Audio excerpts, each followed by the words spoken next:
She vanished on a night when the moon bled red. Sibella had been careful. She'd shed her name like dead skin, crossed oceans on cargo ships that asked no questions, buried herself in a village so remote that even the wind seemed to forget it existed. For 3 years, she lived among humans who knew nothing of wolves or bonds, or the beast that prowled beneath her ribs, pacing endlessly in its cage. She tended a garden with her bare hands. She baked bread that she sold at the village market. She smiled at neighbors who would never know that the quiet woman with sad eyes had once been promised to the most powerful alpha in their world. She asked for one thing: a quiet life. A life where no one would find her. A life where she could forget the man whose claim had burned itself into her very soul, branding her from the inside out. But Kalum Vexaris, Alpha King of the Northern Dominion, did not forget. They said he'd gone mad after she disappeared. They said he'd torn apart safe houses with his bare hands, crossed borders that hadn't been breached in centuries, and left a trail of unanswered questions across 3 continents. They said he didn't sleep, didn't eat, and didn't stop until he found the faintest thread of her scent on a shipping manifest bound for nowhere. When he finally stood before her, in the doorway of her tiny cottage with rain dripping from his shoulders and fury blazing in his pale eyes, Sibella understood the truth she'd been running from all along. You cannot escape a bond you never wanted. You cannot hide from a king who refuses to let go. And when she whispered, "Please, just let me live quietly," his answer was a single word that shattered 3 years of carefully constructed silence. No. Neither of them understood yet that his refusal would save her life, and that her quiet life would become the only thing capable of saving his. The morning Sibella's world ended for the second time began like any other. She woke before dawn, as she always did, when the sky was still bruised purple and the fishermen's boats were just beginning to dot the harbor below. The village of Caldera clung to the cliffs of the Azorian coast like a secret whispered between the sea and the stone. It was the kind of place that didn't appear on most maps, the kind of place where time moved slowly and strangers were rare enough to be memorable, the kind of place where a woman could disappear and never be found. Or so she had believed. Sibella pushed open her bedroom window, breathing in the salt, thick air that always smelled of brine and wild rosemary. Her cottage was small. 2 rooms, whitewashed walls, a wood-burning stove that she'd learned to tend through trial and error.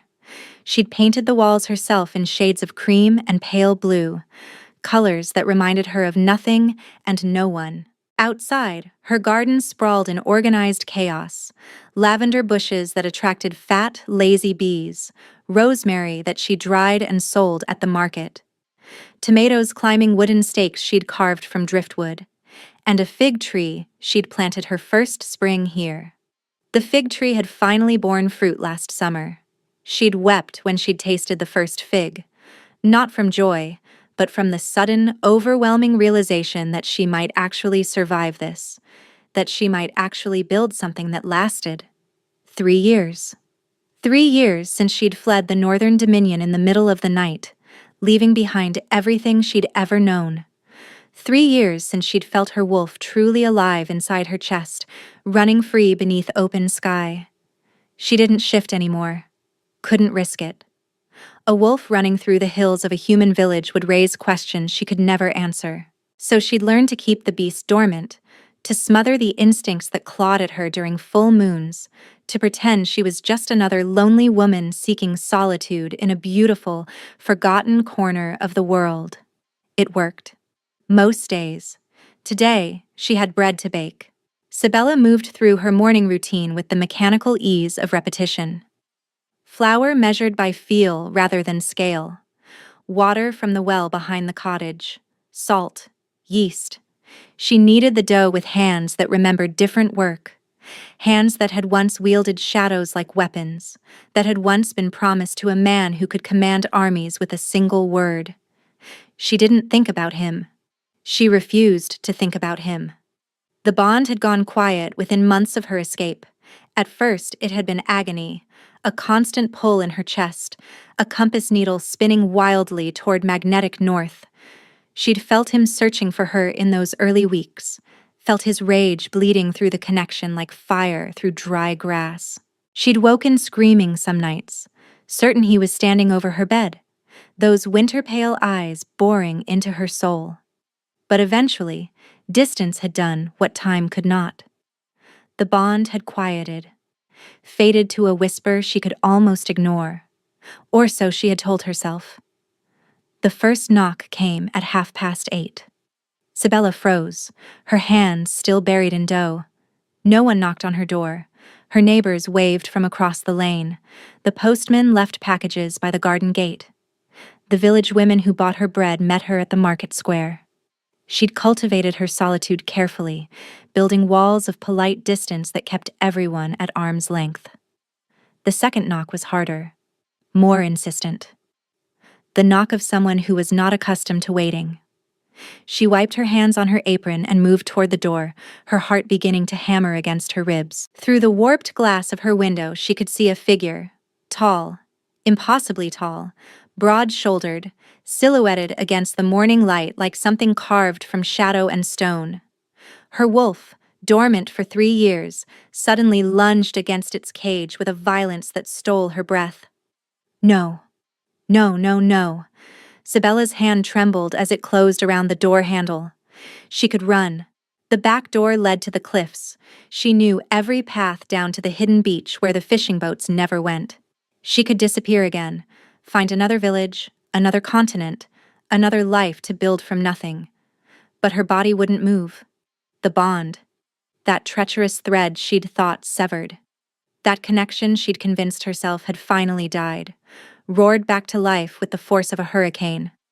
It flooded her veins like molten gold, set her nerve endings ablaze, screamed at her to open the door, to run to him, to fall at his feet, and bare her throat like the mate she'd been born to be. She wrenched the door open instead, defiance burning brighter than instinct. And there he was. Calum Vexaris looked nothing like the man she remembered. The king she'd fled had been golden, untouchable, beautiful in the way that distant mountains are beautiful, something to admire from afar, never to approach, never to touch. He'd moved through his palace like winter incarnate, leaving frost in his wake and whispers behind every door. But the man standing on her doorstep was gaunt. Shadows pooled beneath his storm-gray eyes like bruises that had never healed, and his cheekbones cut sharper than she remembered, as if something had been slowly carving him away from the inside. His hair, once gleaming white gold and immaculately kept, hung lank and rain-darkened past his shoulders. His clothes were travel-worn, muddied at the hems, the fine fabric fraying at the cuffs. He looked like a man who had been walking for a very long time. He looked like a man who would not stop until he found what he was searching for. Their eyes met, and the bond exploded between them, a violent, visceral thing that made Sibella gasp and stumble backward. She felt it like a physical blow, like lightning striking the same place twice. 3 years, he said quietly. His voice was rougher than she remembered, hoarser, as if he'd spent those years screaming into the void. 3 years, 17 days, and 9 hours. Sibella's throat closed around words she couldn't speak. You counted. I counted every second. He took a step forward, crossing her threshold uninvited, and she took one back. I counted every heartbeat, every mile, every dead end and false trail and moment I thought I'd finally lost you forever. You should have stopped looking. Her voice came out steadier than she felt. I left for a reason, Calum. You left because you were afraid. I left because you were going to destroy me. Something flickered across his face. Pain, perhaps, or rage, or something too tangled to name. He moved deeper into her kitchen, his presence filling the small space until she could barely breathe. Sibella stumbled backward until her spine hit the edge of her kitchen table. He was so close now, close enough that she could smell him. Pine and winter frost and something darker beneath. Something wrong. His scent had always carried the cold bite of a powerful alpha, but this was different. This was the cold of something dying. I'm not here to destroy you, Sibella. He said her name like it was a wound he'd been nursing for 3 years. I'm here to bring you home. I don't have a home anymore. You made sure of that. His hand shot out, fingers closing around her wrist, not hard enough to bruise, but firm enough that she couldn't pull away. The contact sent lightning arcing through her veins, and she saw him flinch too, felt his pulse hammering against her skin. You are my mate, he said, his voice low and dangerous. Bonded. Claimed. Mine by every law of our kind. A bond I never accepted. Her wolf howled in protest at her words, but she forced them out anyway. A claim I never wanted. You think running changed that? His grip tightened almost imperceptibly. You think hiding among humans, pretending to be something you're not, severed what exists between us?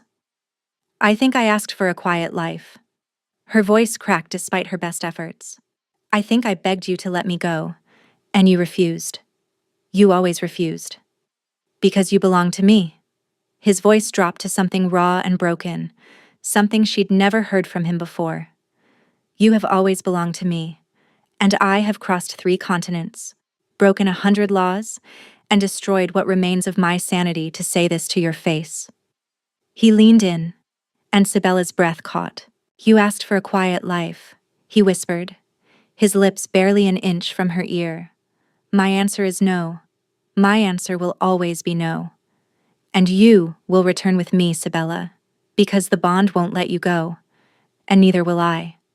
Sibella wrenched her wrist free and put the kitchen table between them. Get out of my house. Calum didn't move. He stood in the center of her tiny kitchen like a wolf who had finally cornered its prey, patient now that the chase was over, utterly certain of the outcome. Rain still dripped from his hair, pooling on the stone floor she'd scrubbed that morning. I didn't come alone, he said, his voice deceptively calm. There are guards at every exit from this village. Wolves in the hills. A ship in the harbor. You cannot run again. Watch me. Something that might have been amusement flickered in his winter-pale eyes. You have no pack, no resources, no allies who would dare defy me. You've spent 3 years suppressing your wolf until she's barely more than a whisper in your blood. How far do you think you'll get before my trackers bring you down? Sibella's hands curled into fists at her sides. He was right, and they both knew it. She'd sacrificed everything to disappear. Her wolf, her power, her identity. She'd made herself weak on purpose, because weakness was invisible. Weakness was safe. But weakness couldn't save her now. Why? The word tore out of her before she could stop it, raw with 3 years of suppressed anguish. Why won't you just let me go? You could have any mate you wanted. Princesses from a dozen kingdoms have thrown themselves at your feet.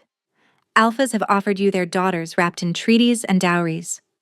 You could rule with someone who actually wants to be by your side. Something shifted behind his eyes. Something that looked almost like grief, quickly buried beneath his careful control. You think I don't know that? His voice was too quiet. You think I haven't asked myself the same question every day since you vanished? Every night when I couldn't sleep? Every morning when I woke reaching for someone who wasn't there? Then why are you here? He was silent for a long moment. Outside, she could hear the distant crash of waves against the cliffs, the cry of gulls wheeling overhead. Normal sounds, safe sounds, a reminder of the life he was about to rip away from her. Because the bond won't let me stop, he finally said, and she heard something crack in his voice. Because every day you're gone, I feel it, like a hook buried in my chest, pulling me toward you no matter where you run. I can't eat. I can't sleep. I can't function as a king when half my soul is missing. He took a step toward her, and she saw his hands trembling at his sides. The council wanted you dead after Soren died. My uncle Theron was particularly insistent. He called for your execution every day for weeks, but I refused. I protected you even when you ran from me, even when you made me look weak in front of my entire kingdom. His uncle. The mention sent a chill through her that had nothing to do with the morning air. She'd met Lord Theron once, briefly, A silver-haired man with Caleb's features rendered in crueler lines, his smile never quite reaching his eyes. "I didn't kill Soren," she said quietly. "I told you that. I told everyone who would listen." "I know." She stared at him. "You know?" "I've always known." He closed the distance between them until only the table separated them. "The magic that killed my brother wasn't yours. The pattern was wrong. The signature was corrupted. But I couldn't prove it. Not without evidence that someone had gone to great lengths to destroy." "Then why was I arrested?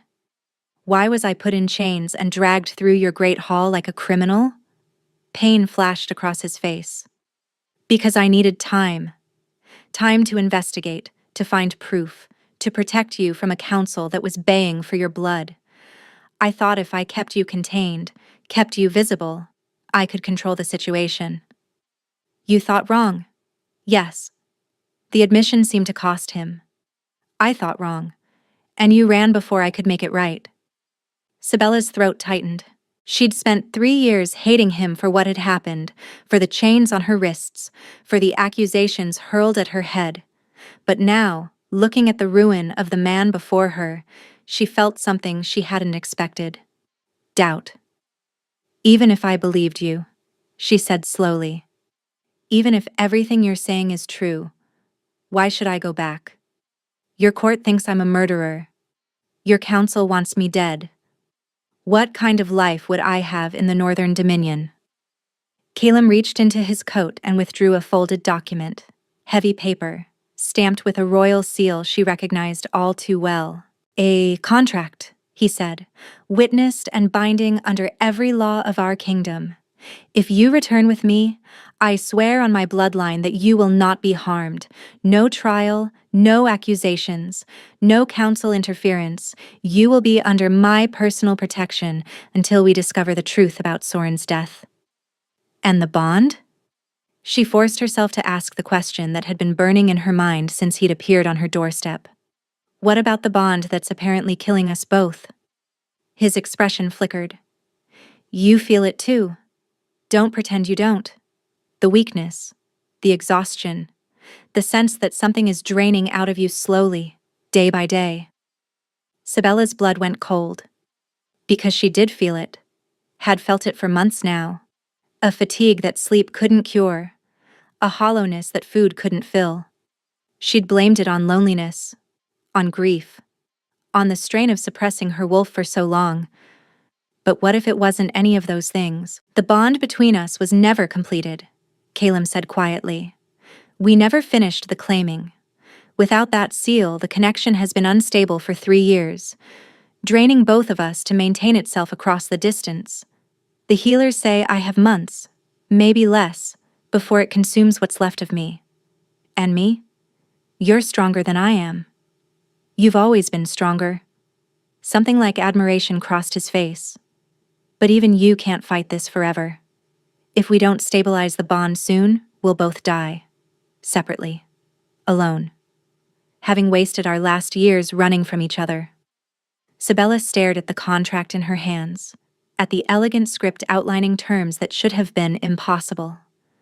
A king, binding himself to protect an accused murderer, swearing to shield her from his own court. "You have until sunset," he said, moving toward the door. "My wolves will remain in position. Don't try to run, Sibella. I don't have the strength to chase you again."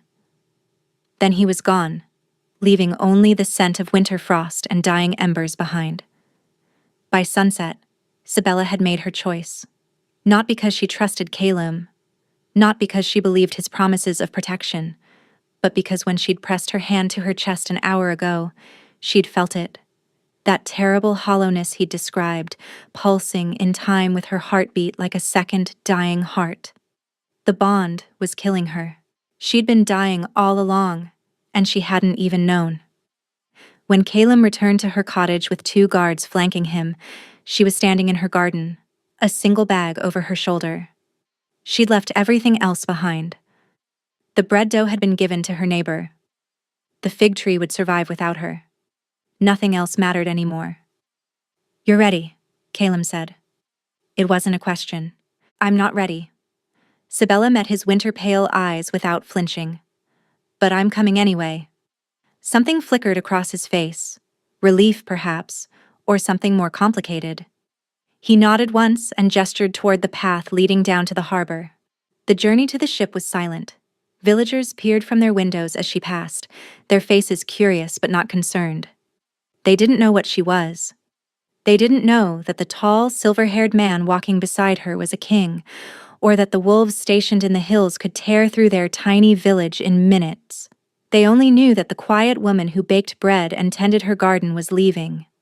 Sibella didn't look back. The ship was larger than she'd expected, a sleek vessel with black sails and the Vexaris crest emblazoned on its hull. A wolf's head, howling at a crescent moon. She'd worn that crest once, embroidered on gowns she'd never chosen, stamped on documents she'd never signed. She'd thought she'd escaped it forever. As she climbed the gangplank, her wolf stirred for the first time in months, not the desperate lunge she'd felt when Calum first appeared, but something quieter. Something that felt almost like recognition. Home, her wolf whispered. This is not home, Sibella replied silently. This is survival. Nothing more. Her cabin was small but private, with a narrow bed and a porthole that looked out over the darkening sea. Calum lingered in the doorway after the guards had withdrawn. You'll dine with me tonight, he said. We have much to discuss. Is that a request or a command? His jaw tightened almost imperceptibly. A request, though I hope you'll accept it. She studied him in the lamplight. Up close, the signs of his deterioration were even more pronounced. The hollows of his cheeks, the faint tremor in his hands, the way he held himself too carefully, as if sudden movement might shatter something fragile. He was dying. She could see it now with terrible clarity. And some treacherous part of her, the part that still remembered the man he'd been before everything had gone wrong, ached at the sight. Fine, she said, but I want answers. Real ones. You'll have them. Dinner was served in the captain's quarters, a room clearly designed for Calum's use, with maps covering the walls and a heavy oak table dominating the center. The food was simple but well prepared. Roasted fish, winter vegetables, bread that reminded her painfully of her own. They ate in silence for several minutes before Sibella spoke. How did you find me? Calum set down his fork, his pale eyes meeting hers across the table. A shipping manifest. You ordered seeds from a supplier in Lisbon, a rare variety of fig that only grows in certain climates. The ghost of a smile crossed his lips. You always did love figs. 3 years of careful hiding, undone by a fig tree. She didn't know whether to laugh or cry. The bond helped, he continued. Once I was close enough, I could feel you. A thread pulling me northeast, growing stronger with every mile. By the time I reached Portugal, I knew you were somewhere along the coast. The manifest confirmed which village. And the journal? You mentioned a journal. His expression darkened. Soren kept records. Of everything. I found it the day before I came for you, hidden in a place I should have searched years ago. He paused. He documented meetings, conversations, suspicions. He knew who really killed him, Sibella. And he was coming to warn you the night he died. Her throat tightened. Who? There are those in the Dominion who benefit from the curse remaining intact, Calum said slowly. From keeping me weak. From ensuring no Shadowborn ever gets close enough to... He stopped himself abruptly. Close enough to what?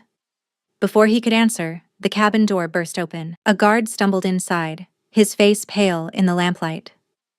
Your Majesty. Forgive the interruption, but there's a ship approaching. It bears the crest of House Valdrin. Calum went rigid. Every trace of the weary, vulnerable man vanished, replaced by the cold king she remembered. Valdrin? They're requesting permission to board. They say they have information about the Queen. Sibella's blood ran cold.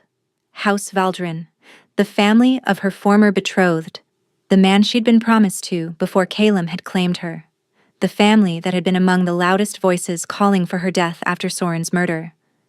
And now, they were here, in the middle of the ocean, with information about her. How did they know I was on this ship? She asked. They couldn't have. Calem's voice was ice. Not unless someone in my inner circle told them. A traitor. It would seem so. His eyes met hers, and for the first time she saw something beyond the cold control. A fury so deep it made her wolf instinctively want to submit. Stay in your cabin. Lock the door. Don't open it for anyone but me. Calem. He was already moving toward the door, his guards falling into formation around him. But he paused at the threshold, looking back at her with an expression she couldn't decipher. Whatever happens, he said quietly, remember that I made you a promise. No one will harm you. Not while I'm still breathing. Then he was gone. And Sibella was left alone with the terrible certainty that the quiet life she'd fought so hard for was well and truly over, and the real danger hadn't even begun. The messenger from House Valdrin was a woman. Sibella watched from the shadows of the upper deck as the small boat approached, defying Calem's orders with every breath. She needed to see this, needed to know who had found her and why. The woman stood at the prow with an ease that suggested she'd spent years at sea. Even from this distance, Sibella could see the sharp angles of her face, the dark hair cropped short against her skull, the way she moved like a predator surveying new territory. She climbed aboard with fluid grace, flanked immediately by Calem's guards. She didn't seem intimidated. If anything, she looked amused. Alpha King. Her voice carried across the deck, clear and cutting. How gracious of you to receive me. Gracious is not the word I would use. Calem stood at the center of the deck, his posture radiating controlled menace. Your family has been a thorn in my side for 3 years, Meridia. Give me one reason I shouldn't throw you overboard. Meridia. Sibella's stomach clenched with recognition. She knew that name. Meridia Valdrin, the youngest daughter of House Valdrin, rumored to be as cunning as she was beautiful. And, according to whispered court gossip Sibella had overheard before her flight, the woman who had been meant to marry Calem before the bond with Sibella had disrupted everything. Because I have information you need. Meridia's smile was knife-sharp. Information about your precious Shadowborn. Information about who really killed your brother. The deck went silent. Even the wind seemed to still. Calem didn't move, but Sibella saw his hands curl into fists at his sides. Speak. Not here. Meridia's eyes swept the deck, and for a heart-stopping moment, they seemed to pause on the shadows where Sibella was hiding. This conversation requires privacy, and perhaps the presence of the woman you've been chasing across the world. She's not your concern. On the contrary, Meridia's smile widened. She's everyone's concern, especially now that you've brought her back from the dead. Calem moved so fast Sibella barely saw it. One moment he was standing 5 feet from Meridia.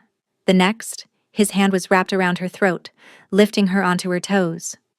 Choose your next words very carefully, he said, his voice barely above a whisper, because they may be your last. Meridia didn't struggle, didn't even flinch. Her dark eyes met Calem's with unsteadiness that bordered on madness. I'm not your enemy, Calem. I never was. But you've made enemies you don't even know about. And if you don't start listening to the people trying to help you, you'll be dead before the next full moon. Something flickered in Calem's expression. Doubt, perhaps, or fear. He released her, stepping back with visible effort. My quarters, he said. Now. Within the hour, Sibella was summoned. She found Meridia seated at the oak table, a glass of wine in her hand. The woman looked up at Sibella's arrival, and something shifted in her expression. Curiosity, perhaps, or recognition. So you're the one, Meridia said, the Shadowborn who brought the great Alpha King to his knees. I brought no one to their knees. Sibella kept her voice flat. I simply left. And he's been crawling after you ever since. Meridia's laugh was sharp. Do you have any idea what you've done to him? To his kingdom? The Northern Dominion has been leaderless in all but name for 3 years. Treaties have collapsed. Alliances have fractured. All because their king couldn't stop obsessing over a woman who didn't want him. Enough. Calem's voice cut through the tension like a blade. He stood by the window, his back to them both, staring out at the dark sea. Tell her what you told me. All of it. Meridia set down her wine glass, her amusement fading into something more serious. House Valdrin has been investigating Soren's death since it happened, she said. Not because we cared about justice, let's not pretend otherwise, but because we suspected the truth from the beginning. A Shadowborn killing an Alpha Prince in the middle of a heavily guarded palace? It was too convenient. Too perfect. Too much like a story designed to be believed. What do you mean? Sibella asked. Shadow magic leaves distinctive marks. Burns that eat through flesh and bone, consuming from the inside out. The damage is unmistakable to anyone who knows what to look for. Meridia leaned forward. But the marks on Soren's body were wrong. Too uniform, too controlled. Real shadow burns are chaotic, unpredictable. They reflect the emotional state of the caster. But these were precise, surgical, as if someone had studied exactly how shadow magic should look and replicated it artificially. Sibella's heart hammered. Someone framed me. Someone framed you, Meridia confirmed. Someone who knew exactly what you were and used it against you. Someone with access to magic sophisticated enough to mimic Shadowborn abilities, while leaving no trace of their own signature. Who? Meridia's dark eyes slid to Caelim's rigid back. That's where it gets complicated. Tell her, Caelim said without turning.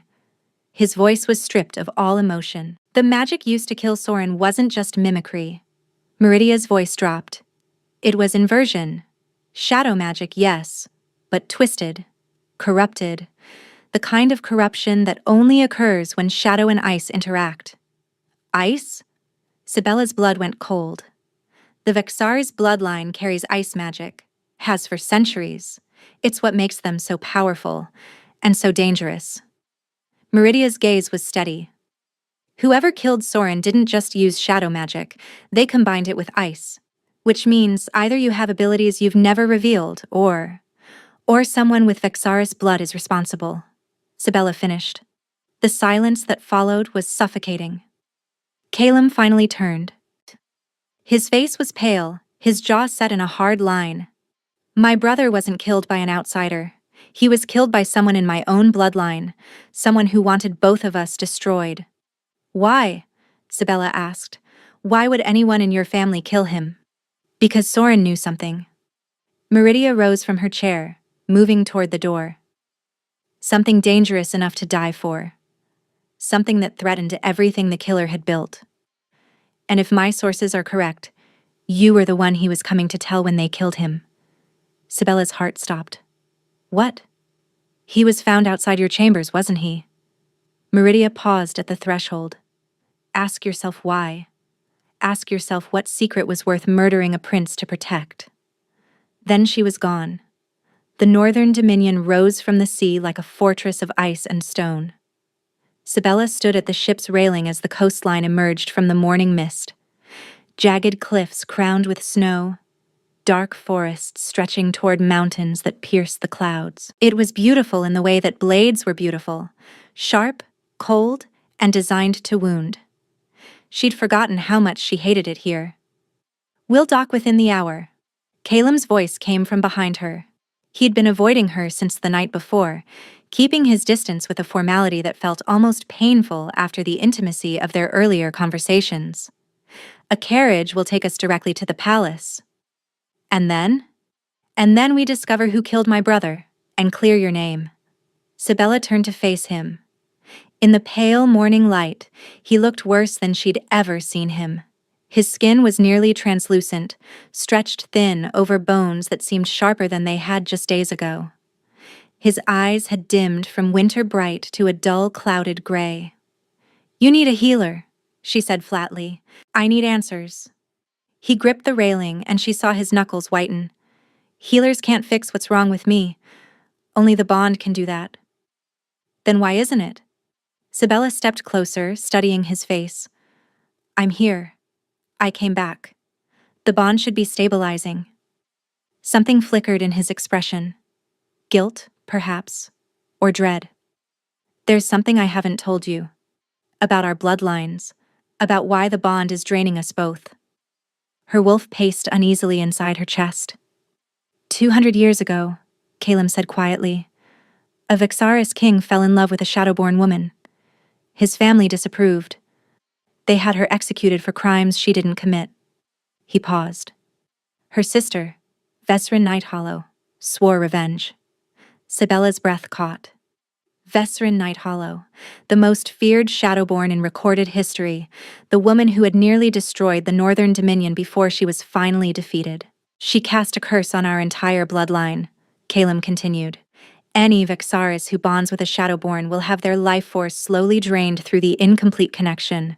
The curse feeds on the bond itself, using it as a channel to consume us both. He met her eyes. And if that alpha ever confesses love aloud, truly, completely, without reservation, the curse activates fully. Death within hours. That's why you said you could never love me. The realization hit her like a physical blow. Not because you didn't want to, because you couldn't. Loving me would kill you. That's why I chose a mate I thought I could never truly know. His voice was raw.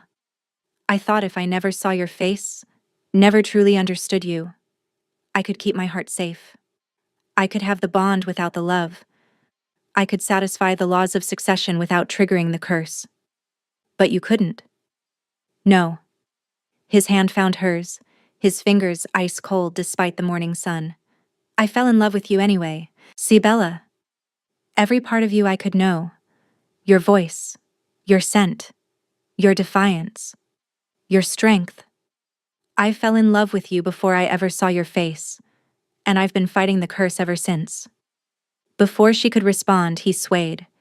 It happened so quickly, a slight stumble, his hand gripping the railing for support, his face draining of what little color remained. But then his knees buckled, and she lunged forward, catching him before he could fall. Calum! He was heavy in her arms, his body ice cold despite the morning sun. His eyes were open but unfocused, his breathing shallow and ragged. I'm fine, he managed. Just need a moment. You're not fine. Sibella lowered him to the deck, her heart pounding. Guards, someone help. The ship's healer arrived, pressing her palm to Calum's forehead. His core temperature is dropping rapidly. The bond deterioration is accelerating. We need to get him warm, now. How? Sibella demanded. You're his mate. Your presence stabilizes him. Stay close, as close as possible. Sibella didn't hesitate. She stretched out beside him on the cold deck, pressing her body against his, wrapping her arms around him as if she could hold the cold at bay through sheer will. His skin was like ice against hers. She could feel the deathly chill spreading through his veins, could feel the unnatural cold that had nothing to do with the morning air. Her wolf howled inside her chest, demanding she do something, anything. So she did the only thing she could think of. She let her shadows rise. The darkness came easily, too easily, after 3 years of suppression. It poured from her in waves, wrapping around them both, creating a cocoon of pure shadow that blocked out the light and the noise and everything except the two of them. In the darkness, her shadows weren't cold. They were warm, living. A second heartbeat that pulsed in rhythm with her own. She pressed that warmth into him, letting her shadows seep beneath his skin, fighting the ice with everything she had. For a long, terrible moment, nothing happened. Then Calum gasped. His body convulsed in her arms, his back arching. But it wasn't pain. It was release. She felt the ice retreat, felt his temperature begin to stabilize, felt the bond between them flare with sudden, shocking intensity. When his eyes opened, they were bright again. Sibella, he breathed. What did you... I don't know. Her voice shook. I couldn't let you. Your shadows. He stared at her with something like wonder. They're warm. They push the curse back. The power everyone feared. She laughed, but it came out closer to a sob. The power they tried to execute me for. It's the one thing keeping you alive. You saved me. He pulled her closer, pressing his forehead to hers. Again. From the edge of death. with the very thing you've been taught to hate about yourself. They stayed like that as the ship pulled into harbor, wrapped in shadows, clinging to each other like survivors of a shipwreck. And somewhere deep inside her, Sibella felt something shift, a wall crumbling, a door opening, a truth she could no longer deny. She cared about him. Despite everything, she cared. The palace was exactly as Sibella remembered, cold, magnificent, and utterly unwelcoming. She walked through the great entrance hall with Calum at her side, her hood pulled low to hide her face. The courtiers who had gathered to greet their returning king fell silent as they passed, their whispers following her like ghosts. "Is that her? The Shadowborn? I heard she killed Prince Soren with her bare hands. Why would the king bring her back? Has he lost his mind?" Sibella kept her eyes forward, her jaw clenched. She'd expected this, had prepared herself for it. But the weight of their hatred was heavier than she remembered.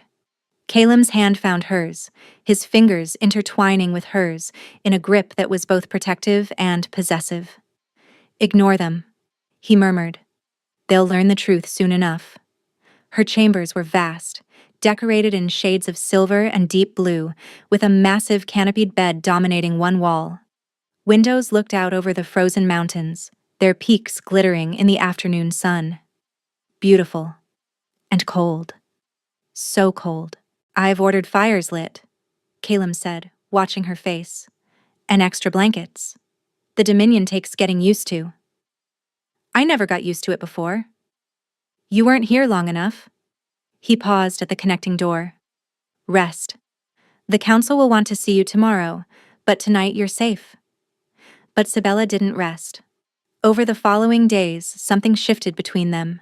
Calum visited her chambers each evening, ostensibly to discuss strategy, to plan their investigation into Soren's death. But the conversations grew longer, more personal. He told her about the burden of kingship, the loneliness of ruling a kingdom that feared him more than they loved him. She told him about her years in hiding, the quiet joys she'd found in baking bread and tending her garden. One night, she woke to find him shivering beside her despite the roaring fire. His skin was like ice against hers. She added more logs without being asked, built the fire up until the room was almost uncomfortably warm. It became a pattern.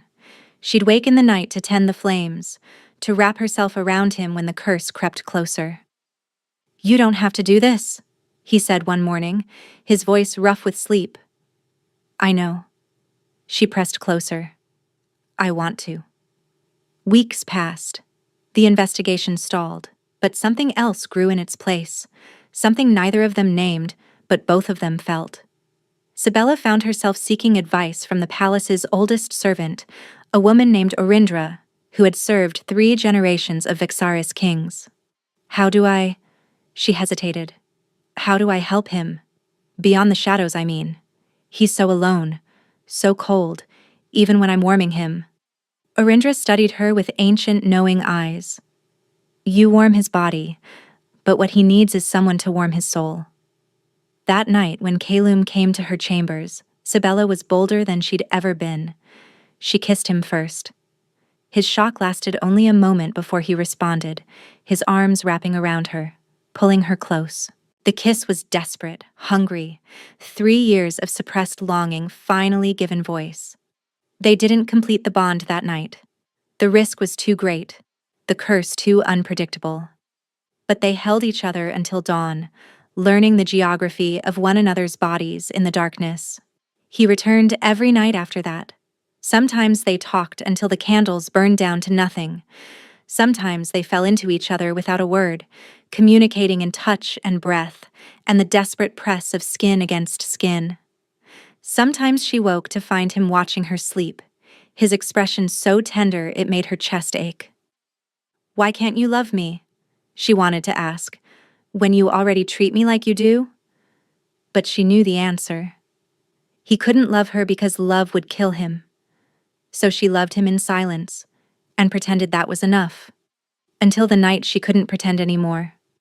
They lay tangled together, both breathing hard, the embers of the fire casting shadows across his face. Sibella traced the line of his jaw with her fingertips, memorizing the shape of him.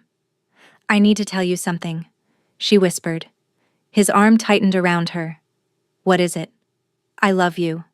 The words tumbled out before she could stop them. I know I shouldn't. I know what it means. But I love you, Calum. I've loved you for weeks, and I can't keep pretending I don't. He went rigid in her arms, not with passion, with pain. Calum? She pulled back. What's wrong? His hand flew to his chest, his face contorting. The curse. Something's... Then he collapsed. Not like before, not a gradual weakening. This was sudden, violent, final. His body hit the bed as frost exploded across his skin in jagged patterns, his eyes rolling back in his head. No. Sibella dropped over him, her shadows surging forward. No, no, no, Calum, stay with me, stay with me. But the frost kept spreading. And somewhere deep inside the bond, she felt the terrible truth she'd been running from all along. Her love was killing him. And there was nothing her shadows could do to stop it. The palace healers couldn't stop the frost. Sibella was pushed aside as they swarmed around Calum's frozen body, their hands glowing with pale light as they tried to force warmth back into his veins. But she could see from their faces that it wasn't working. The ice was spreading too fast, consuming him from the inside out. What happened? Orindra turned to Sibella with accusation in her eyes. What did you do to him? Nothing. Sibella's voice broke. We were talking, and then he collapsed. You expect me to believe a Shadowborn did nothing? Orindra's lip curled. Guards, restrain her. Touch her, and you die. Meridia Valdrin stood in the doorway, her dark eyes sweeping the room. Lady Valdrin, this is a royal matter. I have exactly as much authority as the king granted me when he appointed me to investigate his brother's murder. Meridia stepped into the room, positioning herself between Sibella and the guards. And I can tell you with absolute certainty that this woman didn't cause his collapse. The curse did. Orindra's face paled. The curse? But that's just legend. It's very real. And it was designed specifically to kill any Vexaris who falls in love with someone of Vesrin Nighthollow's bloodline. Meridia's gaze fixed on Sibella. Which brings us to the part no one has told you yet. What do you mean? You're not just Shadowborn, Sibella.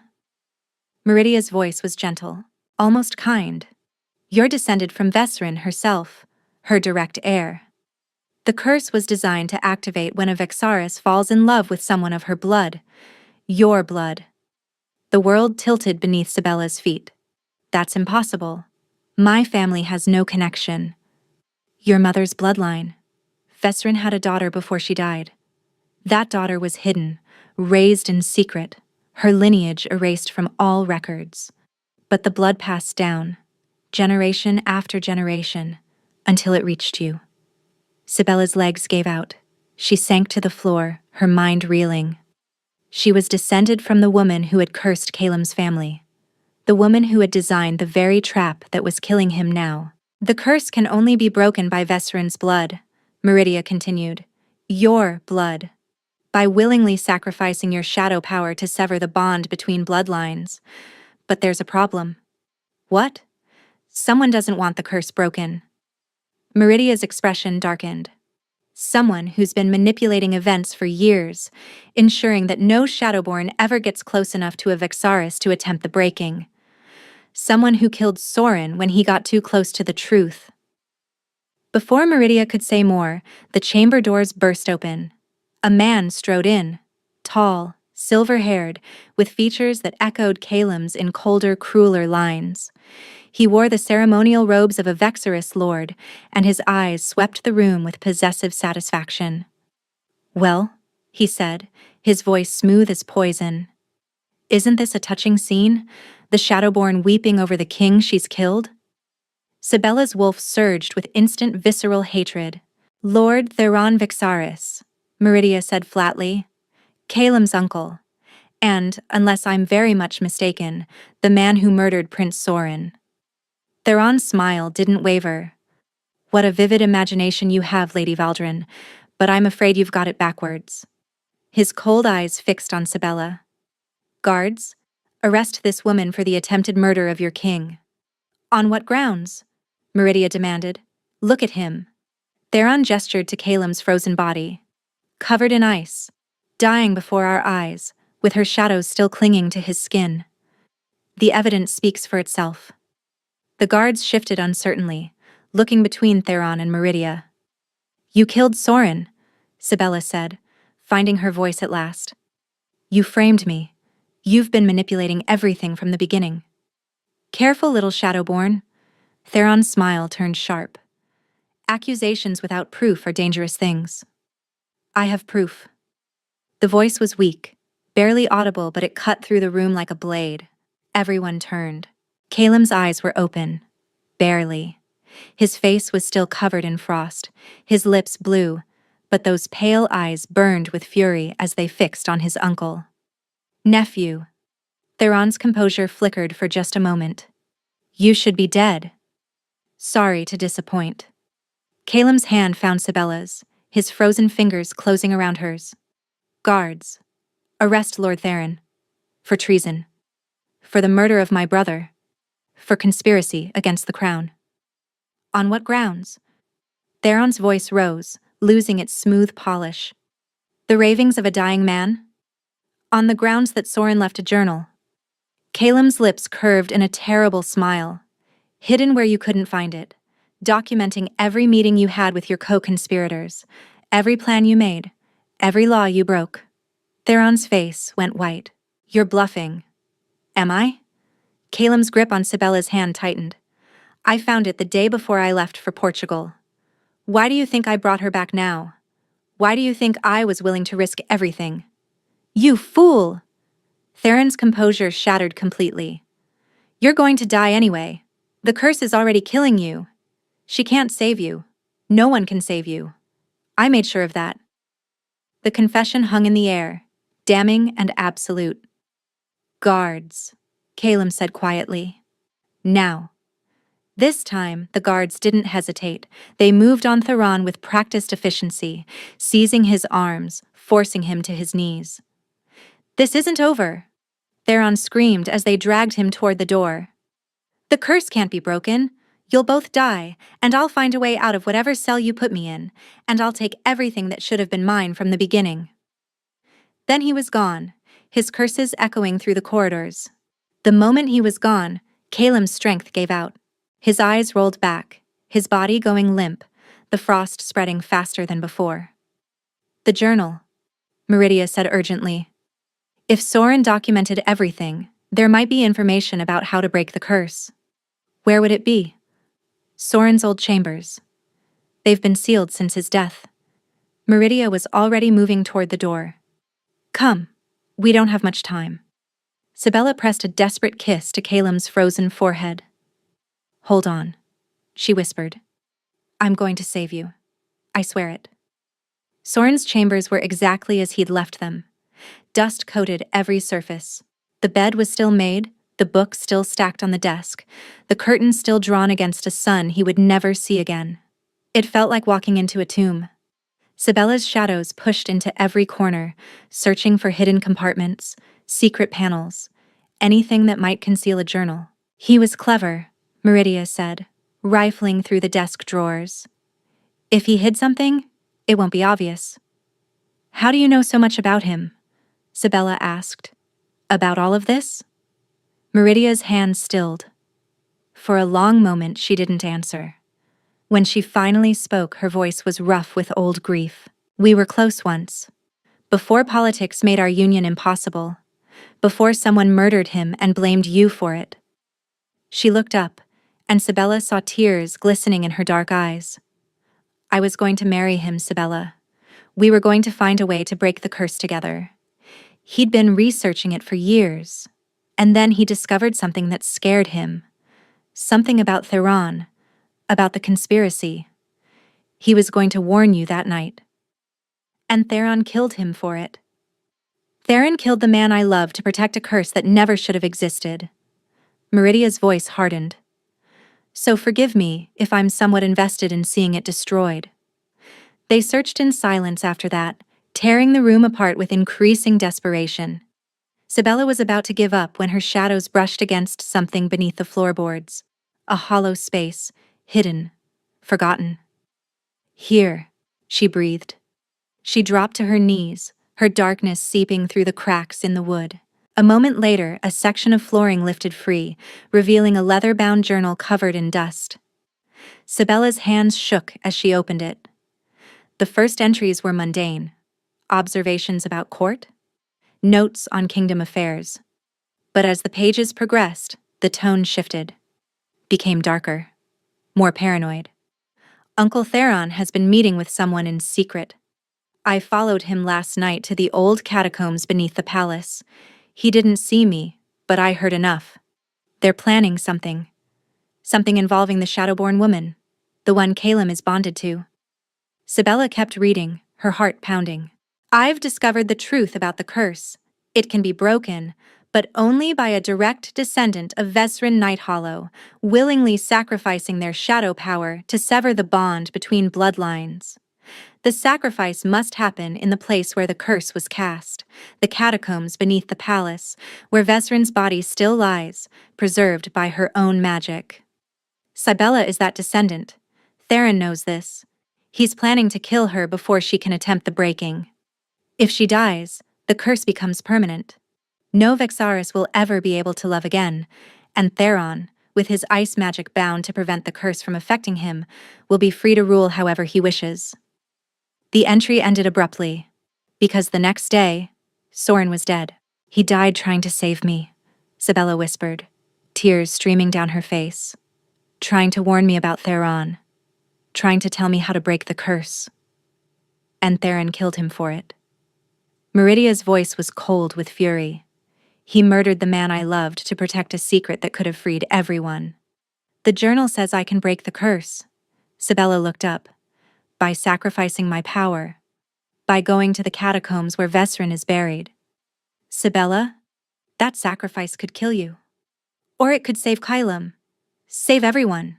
She rose, the journal clutched to her chest. I have to try, Meridia.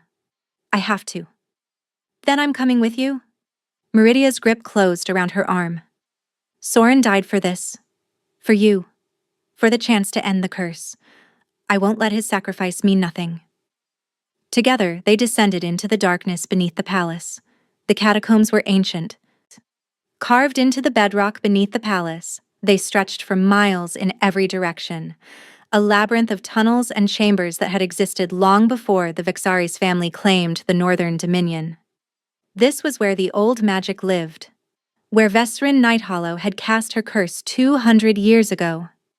Sibella felt it the moment she descended the first staircase, a resonance in her blood, a recognition that made her shadows sing with terrible familiarity. You're home, something whispered in her mind. You've finally come home. Do you feel that? Meridia's voice was hushed. The curse. Sibella pressed forward, following the pull in her chest. It knows I'm here. It's been waiting. They walked for what felt like hours, the tunnels growing older and more elaborate as they descended. Ancient carvings covered the walls, scenes of wolves and shadows, of love and war, of a woman with darkness pouring from her hands like water. Finally, they emerged into a vast circular chamber. At its center stood an altar of black stone, covered in symbols that still glowed faintly with residual magic. And chained to that altar, ancient symbols wrapped around her frozen form, was the preserved body of Vesrin Nighthollow herself. Sibella's breath caught. Her ancestor. The woman who had started all of this. Preserved by her own magic for 2 centuries, trapped between life and death, waiting for the descendant who could finally undo what she had done. She's still alive, Meridia whispered. Somehow. Her magic is still keeping her conscious. Sibella stepped closer, and Vesrin's eyes, dark as midnight, exactly like Sibella's own, followed her movement. Trapped in her own body, unable to rest until the curse is broken. Child. The voice echoed directly in Sibella's mind. You've come at last. I've been waiting so long. You did this. Sibella's voice shook with anger and grief. You cursed an entire bloodline because one of them wronged you. I did what was necessary. Vesrin's mental voice was weary beyond measure. They killed my sister. My innocent sister, whose only crime was loving the wrong man.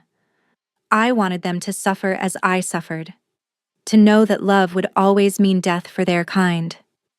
And now that suffering has destroyed countless lives, including the life of the man I love. Do you love him? Vesrin's ancient eyes searched Cybella's face. Truly. Despite everything his family has done to ours? Yes. The word came without hesitation. More than I knew was possible. More than I thought I was capable of, after everything that's happened. I love him. Something like sorrow flickered in Vesrin's frozen expression.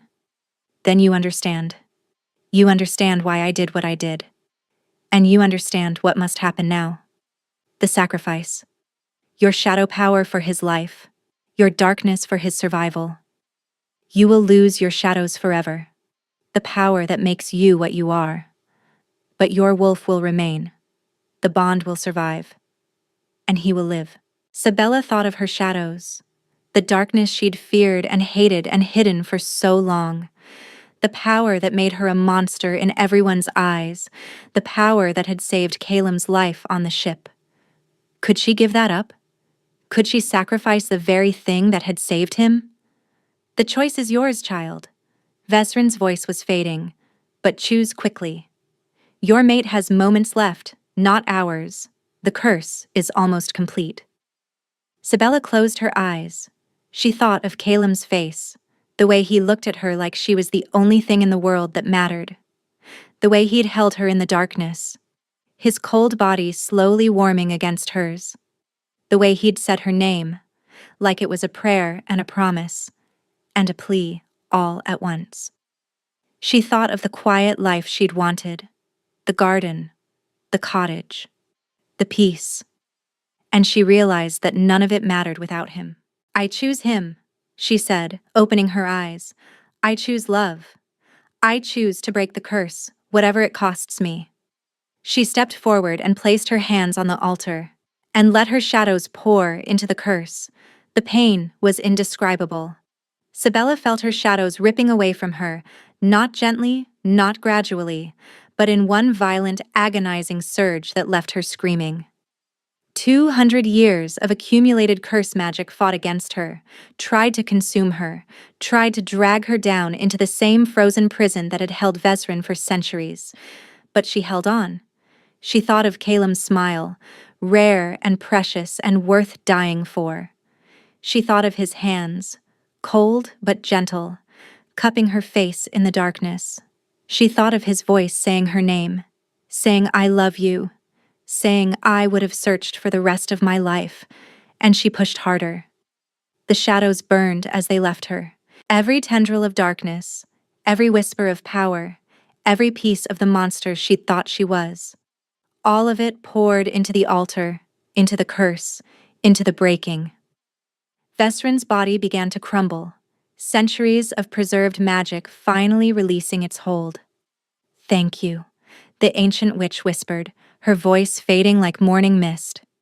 Thank you for ending this, for freeing us all, for choosing love over power, forgiveness over revenge. Then she was dust, and Sibella was empty. She collapsed against the altar, gasping for breath. Her body felt hollow, scraped clean of everything that had made her different. The shadows were gone. She could feel their absence like a missing limb, like a hole in her soul. But deep inside her chest, her wolf stirred. Quieter now, no longer entwined with darkness, but still there, still hers. Sibella. Meridia was at her side, pulling her upright. Did it work? Are you? I don't know. Her voice was a rasp. Calem. We have to get to Calem. They ran. Up through the catacombs, through the palace corridors, past guards who stared and servants who scattered. Sibella's legs screamed with exhaustion, her lungs burned, her heart hammered against her ribs with desperate hope. Please, she prayed, please let it be enough. Please let him live. They burst into Calem's chambers to find Arindra standing by the bed, her face wet with tears. Sibella's heart stopped. No, she breathed. No, no, no. But then she saw him. Calum was sitting up. His color had returned, warm gold replacing the deathly pallor. His eyes were bright and clear, the winter pale gray she remembered from before everything had gone wrong. The frost was gone.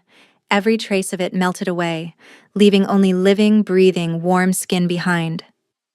"Sibella," he breathed. She crossed the room in 3 steps and threw herself into his arms. He caught her, pulled her close, and buried his face in her hair. His body was warm, genuinely warm, alpha hot the way it should always have been. The coldness that had lived in his bones for so long was finally, completely gone. "You're alive," she sobbed. "You're alive. You're alive. Because of you." His arms tightened around her.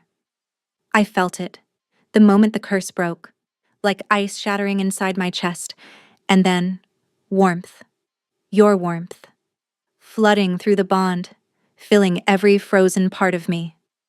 "The bond is still there?" "Complete now. The way it should have been from the beginning." He pulled back to look at her face, his eyes roaming over her features as if memorizing every detail. "You sacrificed your power for me. Your shadows. They're gone. But my wolf is still here." She pressed his hand to her chest over her racing heart. "I'm still me. Just less dark." "You were never dark." He cupped her face in his hands, warm hands now, gentle hands. "You were always light, Sibella. You just couldn't see it." He kissed her then, deeply, thoroughly, with all the passion of a man who had been given a second chance at life. When they finally broke apart, they were both crying. "I love you," he said. "I can say it now. The curse is broken.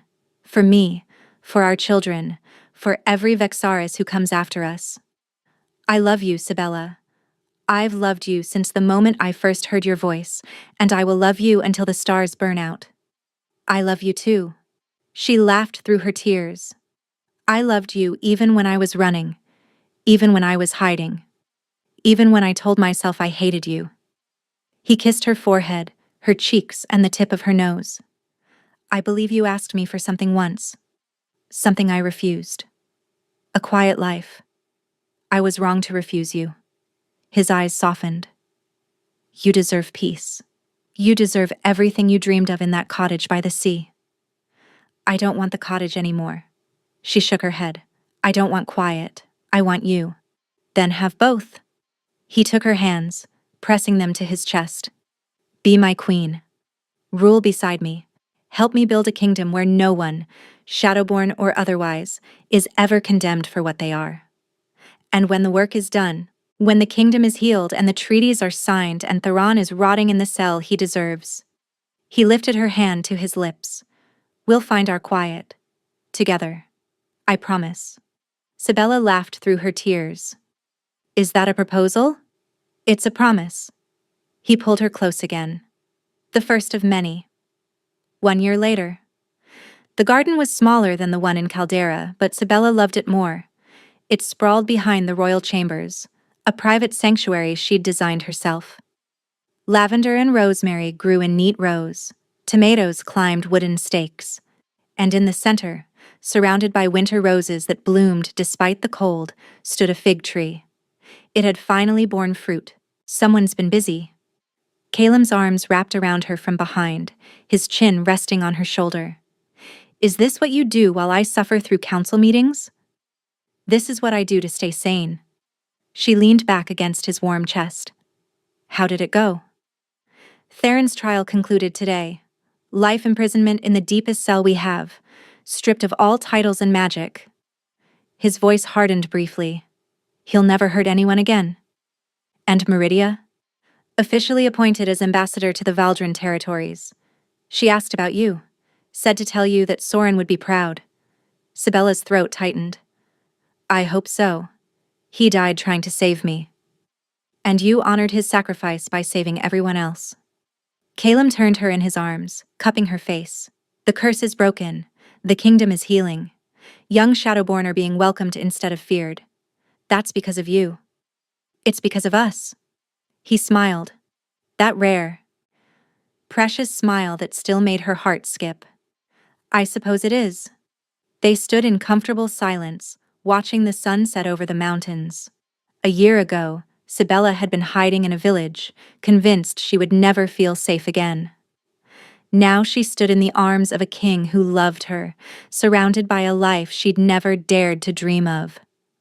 You know, Caleb said thoughtfully, you never told me what you were thinking that day I showed up at your cottage. I was thinking that you'd ruined everything. She smiled. That my quiet life was over. And now? She turned in his arms, reaching up to cup his face, the face of the man who had chased her across 3 continents, the man who had loved her enough to die for her, the man who had given her everything she'd ever wanted, and so much more. Now I'm thinking that quiet is overrated. She rose on her toes to kiss him. And that you're exactly where you belong. His smile lit up his entire face. Always, he murmured against her lips. I belong with you. Always. She asked for a quiet life. He tracked her across 3 continents to say no. And in the end, he gave her something better. A love so loud it echoed across eternity. Thank you for listening to this story. If you enjoyed it, let me know in the comments. I always read them, and they mean more than you know.